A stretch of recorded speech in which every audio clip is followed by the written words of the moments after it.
Imagine a food that, for an entire nation, is the purest expression of its culture. A delicacy so revered that its production is protected by law, celebrated in festivals, and passed down from generation to generation like a sacred treasure. In Italy, it isn't just on the table. It's in the heart of the people, a symbol of pride and tradition. Now take that same national treasure and visualize it at the United States border. It's not met with admiration, but with a red alert. It is classified as illegal, a threat to public health. If found in your luggage, it will be confiscated and destroyed. To the American government, this Italian masterpiece is bluntly dangerous contraband. The question is immediate and brutal. How is this possible? How can the same product be the pinnacle of gastronomy for one of the world's most culinary countries and, at the same time, be banned as unfit for human consumption by another global power? We are not talking about a difference in taste, but a chasm that separates the legal from the illegal, the celebrated from the condemned. The answer is as shocking as the prohibition itself. The secret behind this paradox isn't a simple ingredient or an exotic preparation method. It is a deliberate, ancient, and, to many, utterly repulsive process that Italians defend with tooth and nail.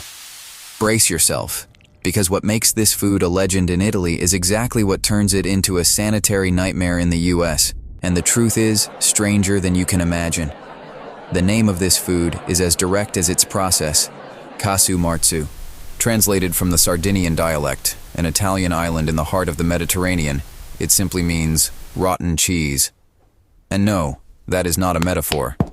It begins its life as a pecorino sardo cheese, a noble and respected product throughout Italy, made from the purest sheep's milk. But this is where normality ends and the ritual begins. Visually, Casu Marzu is deceptive. Its outer rind is that of a rustic cheese, but when cut, it reveals a surprisingly soft, almost liquid interior, a creamy, amber-colored paste that oozes invitingly. But what shocks the uninitiated is not the texture, but the fact that it is moving, literally, pulsing with life. The secret to its transformation doesn't lie in dark cellars or rare molds. It lies in an insect, the cheese fly, Delicacy. Producers deliberately cut the top off the cheese and leave it outdoors, inviting the fly to land and lay its eggs inside. It's an act that, for any health inspector, would be the end of any product. For Sardinians, it is the beginning of magic. The hundreds of eggs hatch, and the larvae begin their work. They feed on the cheese, and their digestive enzymes break down the fats in the paste, triggering a level of fermentation that no other method can achieve. They transform a solid block of pecorino into a pungent, spicy cream. They are the true cheesemakers here, the secret agents of texture and flavor. In Sardinia, this is not an everyday cheese. It is a delicacy for special occasions, like weddings and family celebrations. To offer Casu Marzu to a guest is a sign of deep respect and hospitality. It is sharing a piece of the island's soul, a tradition that has survived centuries of change, remaining dangerously authentic. It is precisely this authenticity, this raw and unfiltered biological process, that transforms it from a cultural treasure into a target for health authorities on the other side of the Atlantic.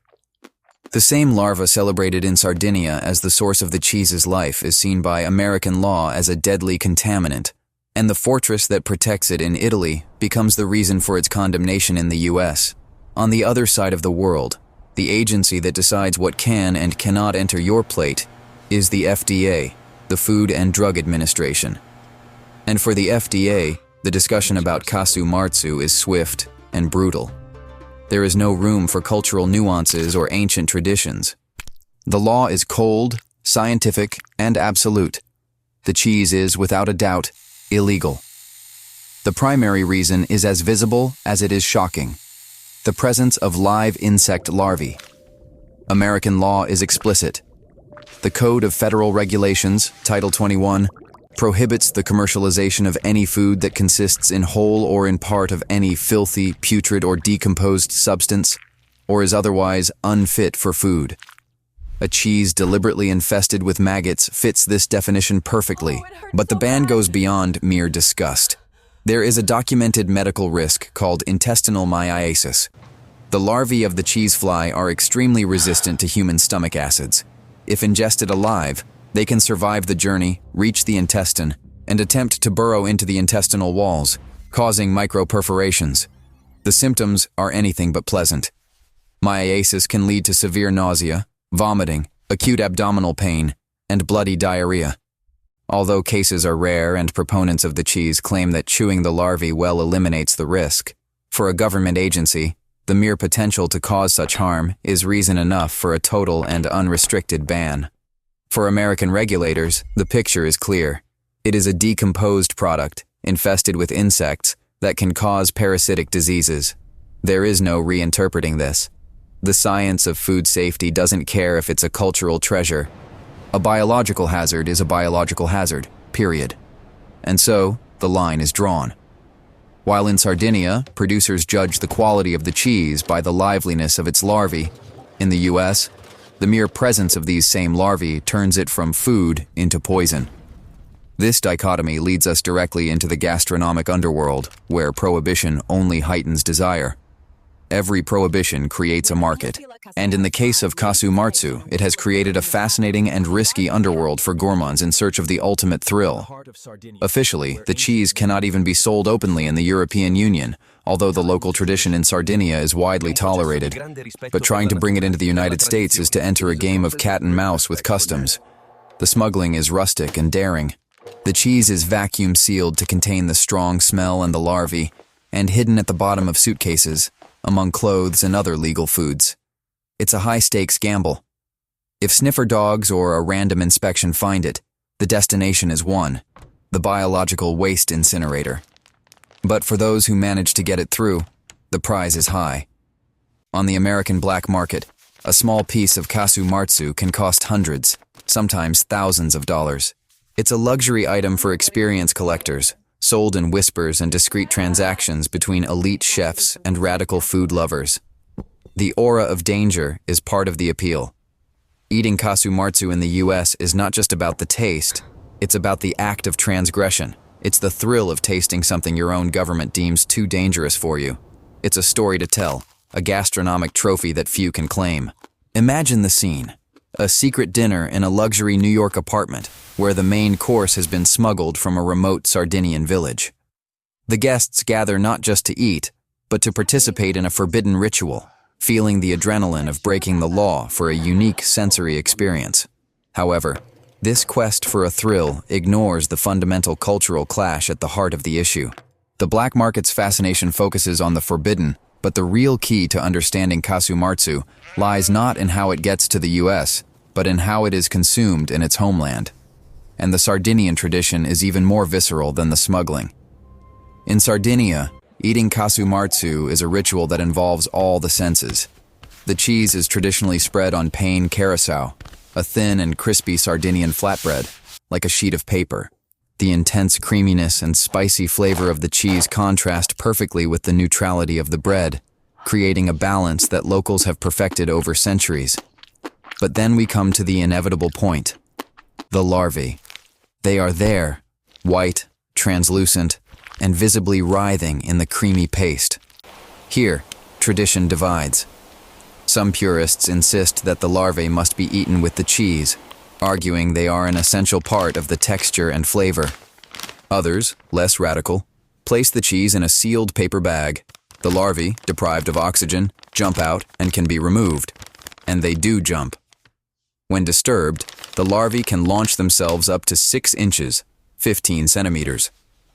This is why experienced eaters often hold a hand over their bread as they bring it to their mouth.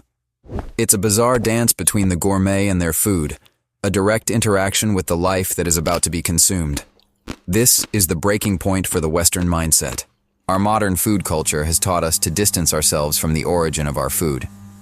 We want the steak, but not the image of the slaughter. We want the cheese, but not the process of fermentation. Casu Marzu forces us to confront the biological process in a brutal and direct way. The larvae, which to a Sardinian are a seal of quality, if they are dead, the cheese is considered toxic, are a symbol of contamination to an American. What one culture sees as a sign of vitality, the other sees as a sign of decay. It is not a question of hygiene, but of philosophy. Casu Marzu forces us to face that our definition of edible is a fragile cultural construct. For Sardinians, the larvae are not a flaw to be removed. They are the very essence of the product. This collision of perspectives leads us to the final irony of this story. While the U.S. government wages a sanitary war against this cheese, an unexpected force is working to legitimize it, using science itself as its main weapon. What was once a whispered secret in Sardinian villages is now the center of a fascinating scientific debate. Faced with the threat of their tradition's extinction by health regulations, local researchers and producers are joining forces. Their goal is not to change the cheese, but to validate its process and make it safe for the world.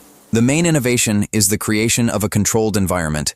Instead of leaving the cheese exposed to wild flies, scientists at the University of Sassari in Sardinia have developed a method to breed Piophila caseae in a laboratory. This ensures that the flies and their larvae are free from pathogens and external contaminants, eliminating the main argument of health risk. Another proposal, though less popular among purists, is to sell a version of the cheese where the larvae have already completed their fermentation work, but are removed before packaging.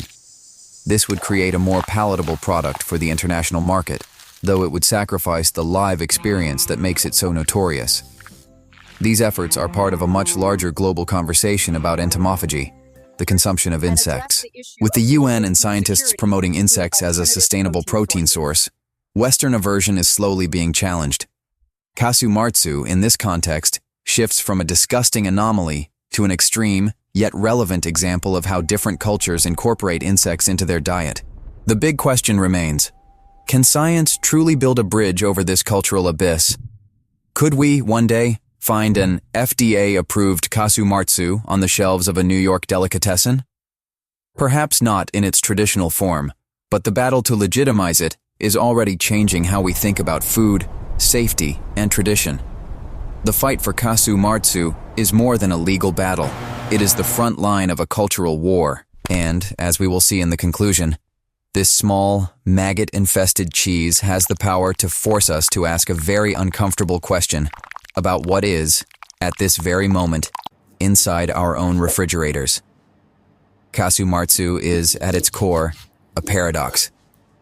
For Italy, it's a national treasure, the pinnacle of artisanal tradition. For the United States, it's a biohazard, an illegal contraband. The same living creature that signifies perfection to one people signifies contamination to another. There is no middle ground. It's a direct confrontation between two worldviews. This is not the only battle of its kind. Think of fugu, the Japanese puffer fish whose poison can kill in minutes, yet is considered a delicacy. Or balut, the fertilized and boiled duck egg, a popular street food in the Philippines. Every culture has its own line separating what is food from what is taboo, and that line is rarely drawn with universal logic. And herein lies the final, most uncomfortable irony. While American law prohibits a natural cheese made from milk, salt, and larvae, it permits ultra-processed foods loaded with chemical preservatives, artificial colorings, and high-fructose corn syrup. Products whose ingredients are, to many other cultures, as strange and alarming as a writhing maggot. Casu Marzu serves as a brutal mirror. It forces us to confront the idea that disgust is not an instinct, but a cultural inheritance. What we consider normal and safe is simply what we have been taught to accept. The revulsion many feel at the sight of this cheese is real, but it is not universally true. Ultimately, the story of the forbidden cheese is not about cheese or larvae. It's about us. It's about our arrogance in believing that our definition of food is the only correct one. And it leaves us with a disturbing question. If a national treasure can be considered filth, which of the normal foods we eat every day would be considered poison by another culture? The answer may be closer than we imagine.